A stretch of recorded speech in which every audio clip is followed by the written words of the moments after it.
Every superhero has a secret power. But what if we told you that the greatest superpower does not come from magic or gadgets? They come from healthy habits. Welcome to Habit Heroes. Did you know that our bodies are made up of 60% of water? Drinking enough water helps us to stay focused, energetic, and healthy. How much water should we drink? At least 6 to 8 glasses a day. So, grab your bottles and sip your way to success.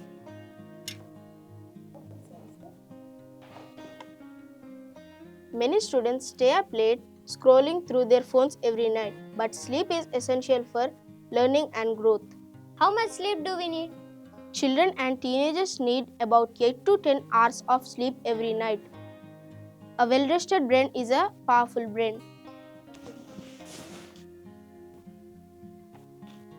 Healthy food fuels our body. Fruits and vegetables provide vitamins that help us grow stronger and fight diseases. So are chips and cool drinks not good for health? You can have them occasionally, but real heroes choose healthy food most of the time.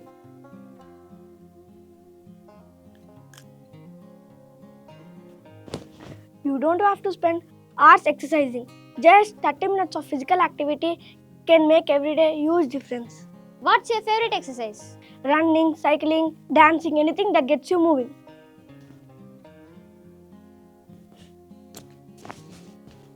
Healthy habits are not just for the body, they are for the mind too. When you are stressed, take deep breaths, talk to somebody you trust, think positively. A healthy mind can help us learn, grow, and succeed. Drink water, stay hydrated. Get enough sleep. Eat healthy food. Stay active. Take care of your mind. Small habits, big results. Which healthy habit will you start today?